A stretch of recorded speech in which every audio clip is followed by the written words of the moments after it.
Hey there guys, welcome to my 8.24 support tier list video.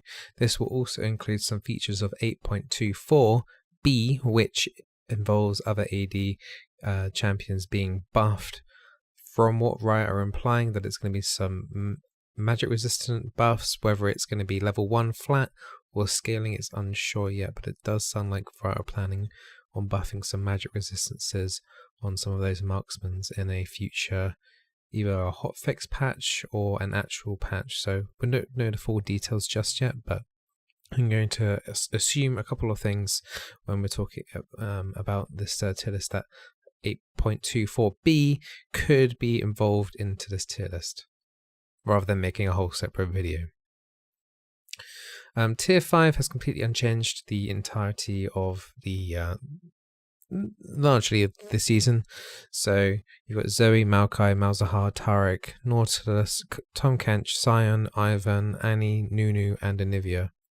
There might be a couple of supports there that you may play yourselves that you may feel that are that should be higher up, but bear in mind a lot of these champions I've played over 3,000 games in solo queue across all my accounts, and the only one that I have seen like in maybe 1 in every 500 is the Nautilus. Tom Kench has now basically passed away, so has Tarek. I think I've seen one Tarek in the last 6 months in Diamond Plus.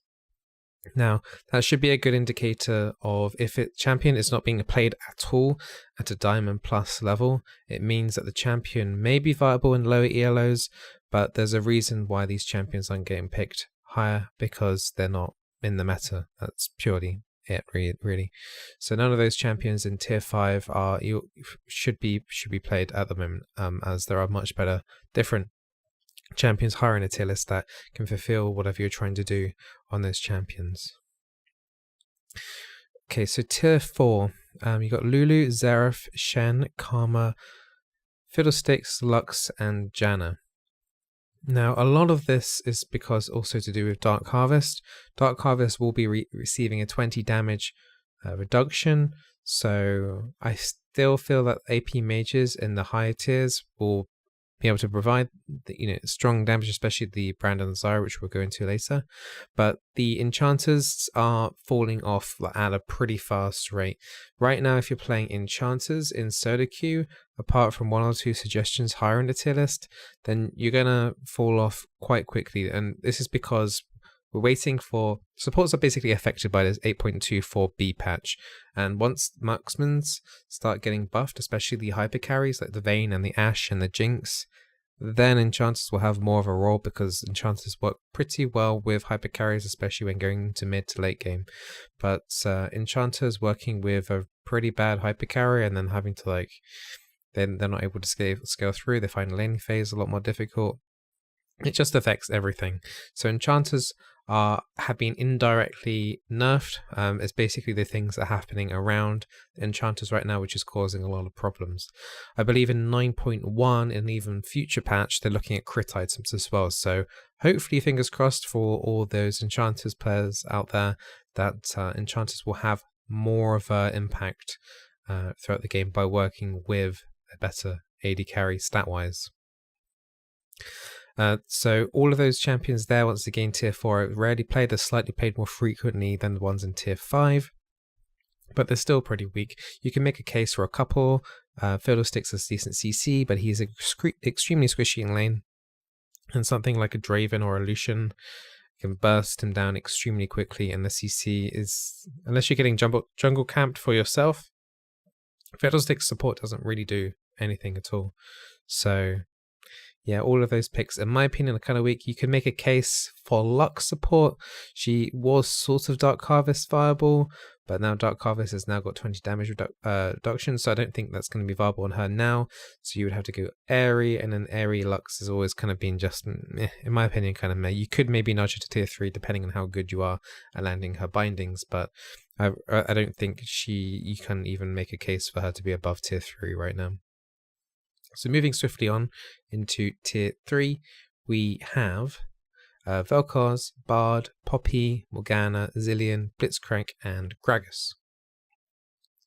Now, Vel'Koz could, in theory, still work with Dark Harvest. More testing will need to be done, but he's always been on a step below some of the more meta AP mages like the Brand and the Zyra. So he is okay at tier 3 right now, but there isn't much room for him to move into tier 2.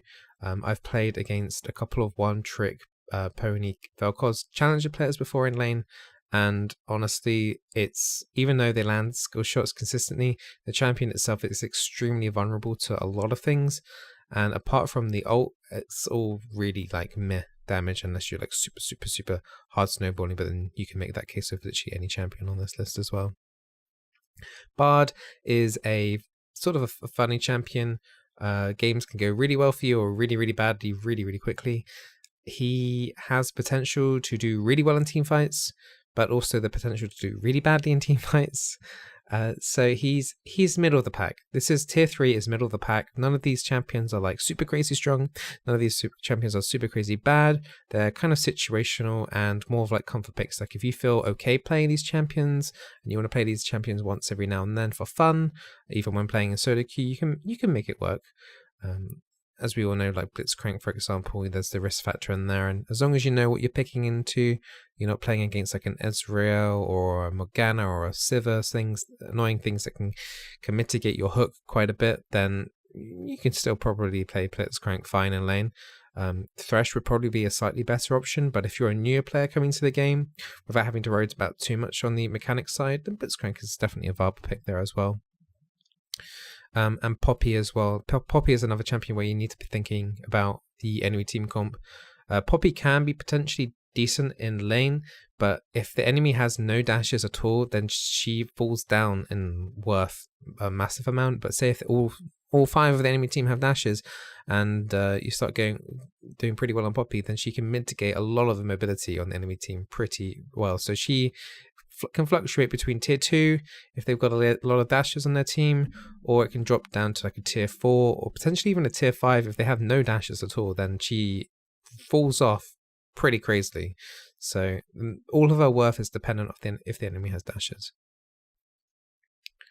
So moving into tier 2, Braum, Thresh, Rakan, Alistair, Veigar, which you may be surprised about, Soraka, Nami, and Sona. Another surprise maybe if you are a long-time viewer of the channel. I've always kind of like generally like shunned Sona, but I'm warming up to it. I'm starting to see the potential coming through now. So Braum is the safest blind pick that you can make. If you are first pick in champion selection and you know nothing about the enemy team, Braum will not necessarily carry your games, but he won't lose your games. So it's just flat average. It's in blind, but if you can pair up with like a Lucian or someone else with a lot of attack speed to work with your passive, like maybe even a Kaiser, then he is worth quite a bit in solo queue. So blind pick, amazing pick because he can't really be countered, but then he can't really do too much anyway. He can prevent a lot of things. He's like the new Janna. He really is. He's like the new Janna. He can provide the shield of Guardian, extra resistance stats, can block off a lot of key projectiles as well, has a decent disengage. An okay engage if you can get in with maybe with a flash, so you've got a slight option engage as well, and a little bit of CC if people work with your passive. So he is slightly harder to play Janna. So if you are missing playing Janna, I would recommend Braum, because Janna used to be the safe pick ages ago, but now Braum has always been the safe pick for probably about the last 4 or 5 months now. Thresh is solely dependent on the user. He is probably the second highest mechanical skill champion for support throughout the entire game, actually, Pyke being number 1. If you are newer to the game, there are easier if you're newer to the game, there are easier tanks to play, such as Leona or Braum, to get you used to being that sort of engage type, to warm into that role. But once you can get use the potential of Thresh, his Flays can stop dashes, his Q hook, well, obviously we all know hookers are pretty strong. Hey. I should probably edit that out, but I don't think I will. And so yeah, he has the potential to do a lot. One thing that people do misunderstand on Thresh, though, is that he is actually pretty squishy in lane. So if you do pick up Aftershock, and if you do get caught in an engage, make sure you try and flay as quickly as possible, just to give you that armor resistant and magic resistance buffer quite quickly on, because he is actually pretty squishy in lane, and people don't genuinely seem to realize that the Thresh is actually pretty squishy. So yes, he is a tank engaged, but he can be very squishy. Quite similarly to Rakan, who's next on this list. He is also very squishy in lane. He's much harder to pin down than a Thresh, but if he gets caught out too, then he's very squishy. But Rakan is purely only tier 2 right now because of his ulti. You can easily do double, triple, if you're feeling saucy, quadra knock up with your ulti and W, and you can make pretty cool plays with your E as well, dashing and E dashing and then Wing and then Eing back. So those are little tricks you can do, but he is pretty squishy in lane. Try not to be tempted too often to go blue starting item. Sometimes think about taking coin, because laning phase can be the hardest thing on Rakan.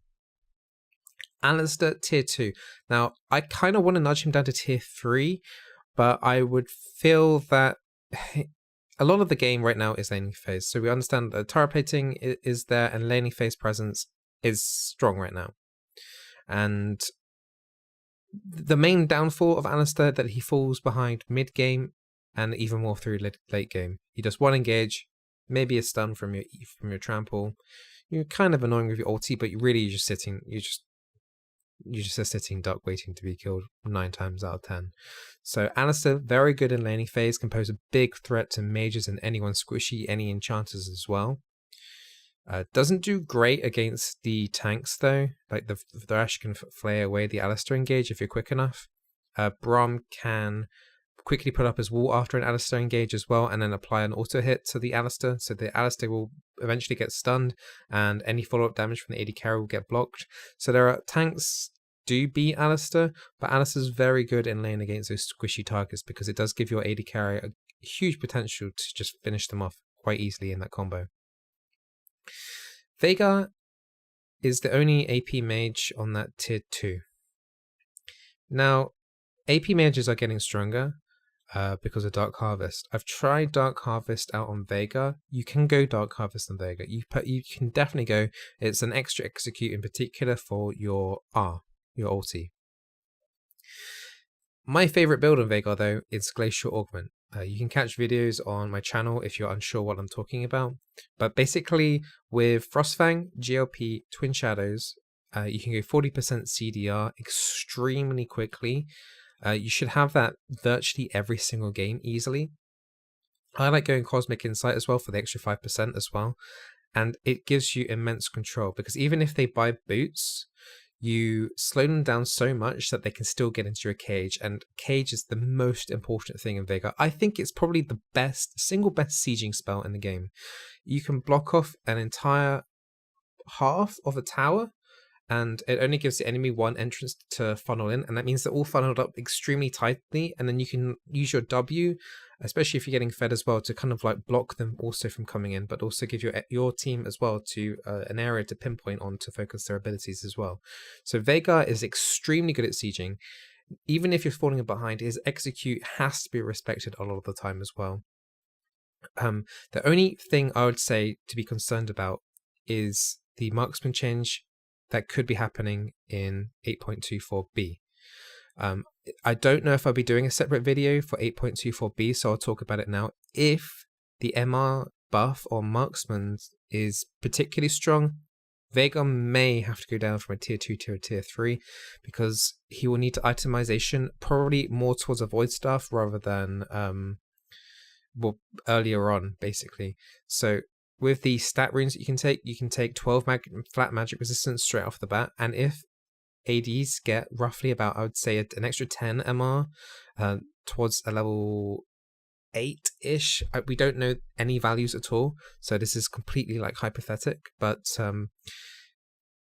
he will suffer a reasonable amount, and a lot of these AP mages will suffer if the enemy does get an MR buff.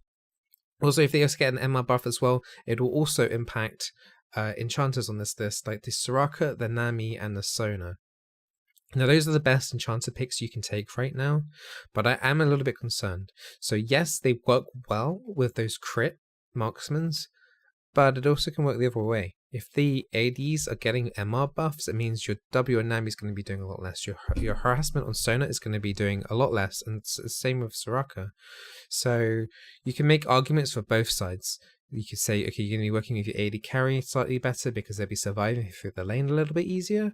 But doing actual harassment onto the AD carry could pose to be a little bit of a problem, which would mean that tanks actually become stronger, because champions such as, if we go scroll up still, so the Leona and the Pyke in particular, Pyke is obviously not going to be affected by MR buffs on like an Ashe or a Jinx, since he does physical damage / true damage on his ultimate. So that's a complete like non-factor there for Pyke.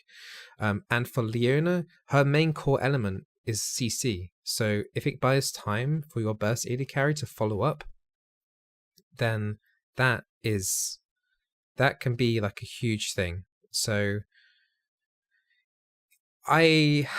it's hard to pinpoint exactly what this 8.24 beat patch is going to do. If your AD carry, I think in the whole, if your AD carry is better than enemy AD carry, your enchanter will be worth a reasonable amount more. But if your AD carry sucks and you're playing enchanter, you don't have the option to roam, and you have less kill potential to harass down the enemy AD carry as well. So it works both ways, and I think the skill gap is going to show more between AD carries as well if this MR change comes through as well. This is all theory craft at this point, because this is potentially 2 patches away, but this is something that you should be considering and thinking in the back of your head on what's happening, because this will change. The meta is going to change a lot. Every week the meta is going to be changing. Even midway through patches, I'm seeing champions being tried out and tested and failing or succeeding really well. So hopefully this guy can like direct you in the right direction. Now, with the Dark Harvest being as strong as it is, there was a rumor that there was meant to be an effect on Liandry's on Dark Harvest. So and other proc effects, so they wouldn't proc Dark Harvest, but I've seen nothing in these patch notes. I still think even if Liandry's doesn't affect Dark Harvest, so it doesn't cause the damage from Liandry's doesn't cause Dark Harvest, I still think that Brand and Zyra are going to be extremely strong if you ban Leona. Leona is the only champion really that can handle a lot of these situations with these AP mages, because their mages are very, very squishy, and if you catch onto them, they die extremely quickly. But in all honesty, Leona is the only one that can do that safely at level 2, because she can go straight for the minions with her E. If you can set up the minion wave just about right, then you can make a really good early play, or you can even just wait until you hit level 6. Yes, you may fall behind with harassment, just make sure you don't die. But once you hit 6, Leona's ult is ridiculously good against AP mages. They just get ultied extremely quickly and easily because they are generally really slow anyway. So if you land your ulti spot on for the stun, you follow it up with an E and a Q, and then it's just chain CC, and by then they should die. And even Leona's damage on, say for example, a Brand with her ulti auto attacks now buff with the small amount of damage from a Q, and even in Ignite, that alone from Leona is around about 50% damage. So you just need someone to follow up just a little bit to be able to kill them off extremely quickly. So Leona is a top pick right now, and she counters Pyke as well. So Leona is the best tank right now. I would argue that Brand, if you're looking for utility, then Zyra is your best pick. Brand is for pure damage in team fights, and Pyke is the best roamer in the game and cleanup. So those are my picks if you want to succeed in the preseason and climbing up your hidden ELO. There's no point stressing too much about climbing in solo queue right now because it is preseason, but you can build up your hidden MR, so when season 9 does start kicking in, you can get potentially placed higher up. So it's definitely worth playing the games, and also it's really good just to get experience of not only playing the game, but also getting used to the changes that are happening. And so as soon as Season 9 starts, you're already off to a brisk jog, and then you can sprint on towards whatever ELO that you're trying to hope and get into. But other than that, guys, if there isn't another tier list before Christmas, I wish you a Merry Christmas and a Happy New Year, and I hope that next year as well I can provide more tier lists, more great content, and maybe a couple more memes. And if you are interested actually in any merchandise for Christmas or for your loved one, if they do like watching me as well, you can purchase a very nice mug. Tastes juicy. Or there's a couple of hoodies out there as well. Link I'll put down below. I have tried to put down the prices down as low as possible, but you know, it's basically for, you know, the hardcore fans that are willing to spend, you know, about I think the hoodies are around about £30.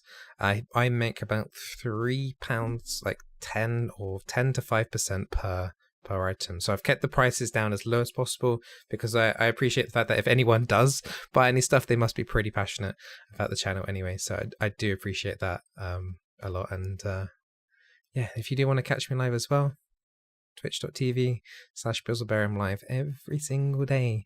There will be a couple patches around Christmas that will be not streaming, so Christmas Day. Obviously, I won't be streaming, but I'll be streaming as much as possible during December and early January as well.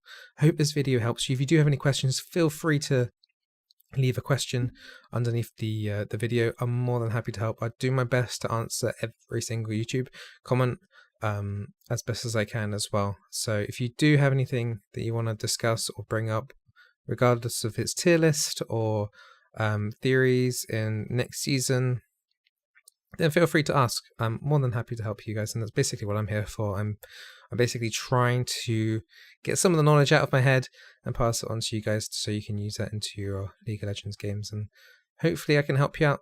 If apparently I've helped out a couple of people, they've credited me to getting a tier higher, but at the end of the day, it all comes down to you guys willing to learn, and you know, you got to play the games as well. So yeah, if you enjoy this type of content as well and you're not subscribed, then why not hit the subscribe button? Apparently hitting the bell is a really good thing too.